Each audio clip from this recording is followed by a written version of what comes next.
Hello and welcome back to my little series on how to crochet. Today we will learn how to start a crocheting project. Now you have your yarn, you have your crocheting hook, you have scissors and a darning needle. And now what? You're asking, yeah? So we're starting off with the slip knot. Every crocheting project basically starts with a slip knot. What you will do to achieve a slip knot is you will use the short end of your yarn and place it on top of your fingers. You will wrap the long end around your fingers and the yarn will meet in the top. It will cross, right? This is where you will hold it tight and then you have a loop. Let's put that away so you can see better. Now you will grab through the loop and grab the long tail of the yarn. Then with your left hand, you will grab the long end as well and you will pull the knot tight. Now you have a slip knot and a loop. You will insert your hook and then by pulling on the long end, you will make the loop smaller. Don't make it too tight because you want it to be able to work its way up and down easily on the crocheting hook. Should we repeat it again? I think yes. Okay, place the short end on top of your four fingers of your left hand if you are right-handed. Wrap your yarn around it, hold it tight where they meet, where the yarn meets, grab through the loop, pull through, and pull tight. That's it. Okay, let's insert the hook, make the loop small, okay, like so. Now you have this construction. What now? You will hold your hook in the right hand. There is this bend where your thumb goes and your index finger goes on the back. You will hold it tight with your last three fingers, like so.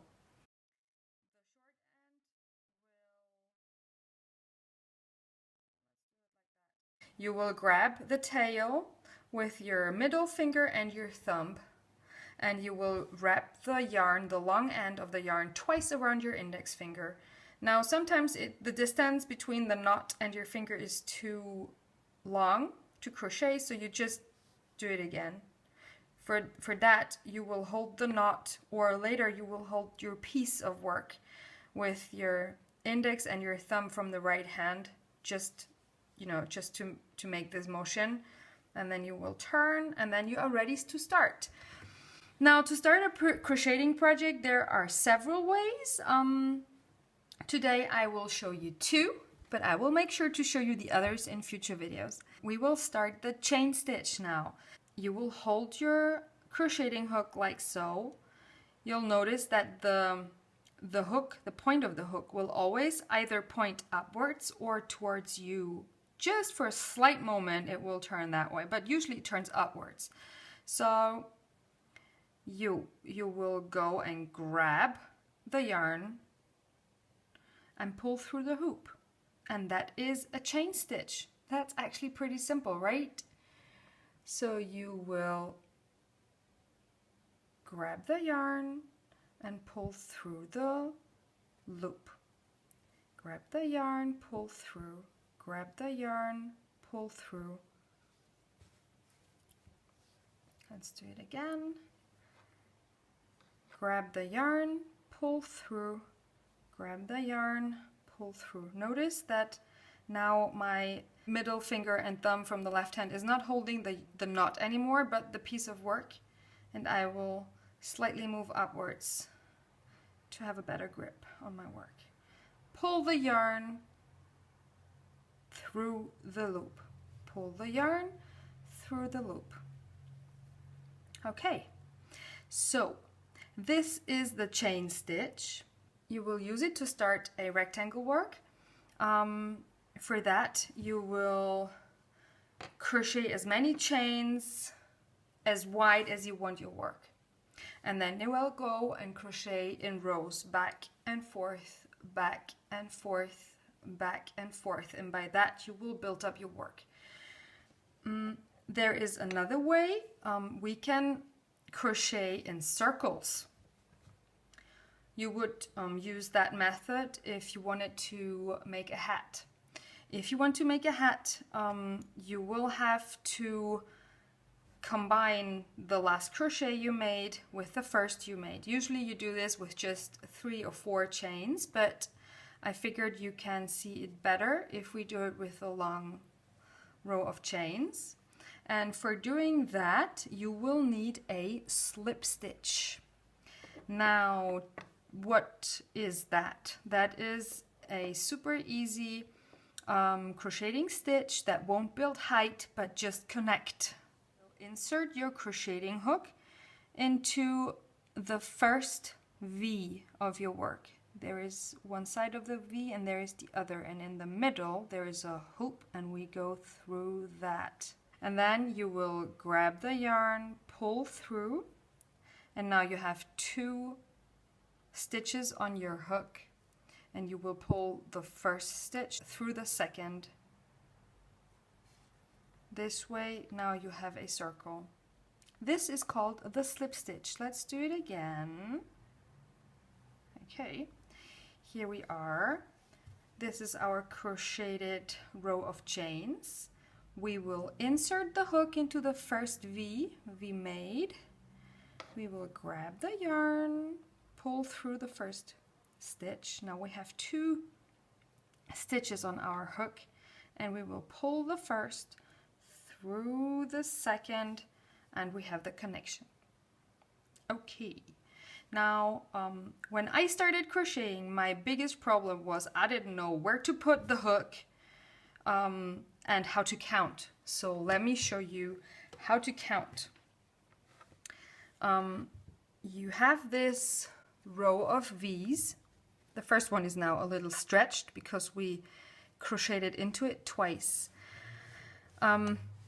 Each stitch is a V. So this is a V1, this is a V2, 3, 4, 5, 6, 7, 8, 9. Yeah.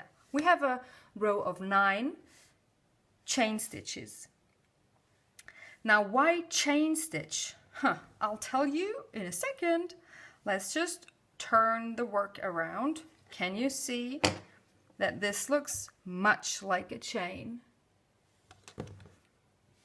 It's like it's single elements here connected with another element, and it looks like a chain. This is why this is called the chain stitch. If you want to stop a crocheting project because, I don't know, you want to make yourself a cup of tea, you just pull the last stitch very big. This way you can exit your hook and just lay your work down and nothing will happen to it. And when you return, you will grab your hook, you will insert it into your loop and pull tight, and then, you know, go into your working position, and then you can just continue working and no one will notice you stopped. Like so. The more you practice, the more even your chain stitches, or basically all your stitches, will be. The lovely thing about crocheting is that if you make a mistake, undoing your work is super easy, and starting right back where you made the mistake is super easy as well, because you only ever have one open stitch. It's different with knitting. So opening up or undoing a crocheting project is called frogging. I like that phrase.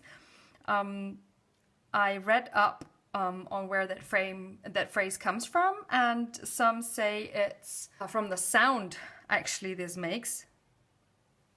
You can't hear now, but it makes little ribbit, ribbit, ribbit, ribbit, ribbit sounds like a frog. Okay, let's recap real quick.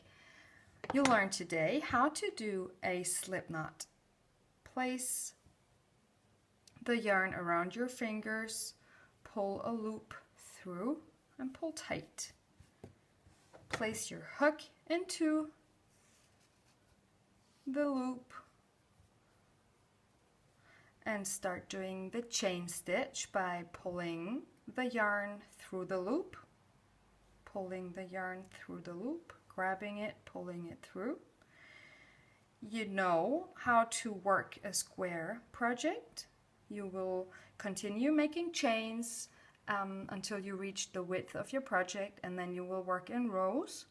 You know how to start a round project by doing a slip stitch to connect the last chain to the first chain you made by inserting your hook into the first V, grabbing the yarn and pulling the yarn through the first stitch and through the stitch that is on your hook. And now you have a circle. This one is a tiny circle.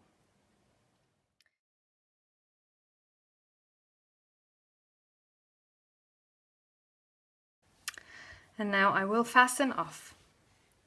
Fasten off means you will finish your project.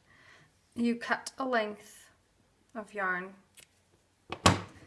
and then you will pull the yarn through your last loop and pull on tight, and this is how you fasten off.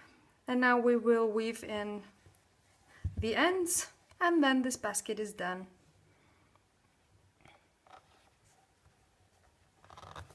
Now in order to weave in your ends, you will mainly go into one direction and try to make this as unnoticeable as possible.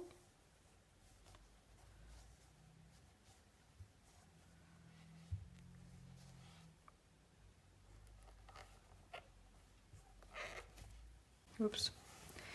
Okay, so this came loose. So I'm done weaving in ends.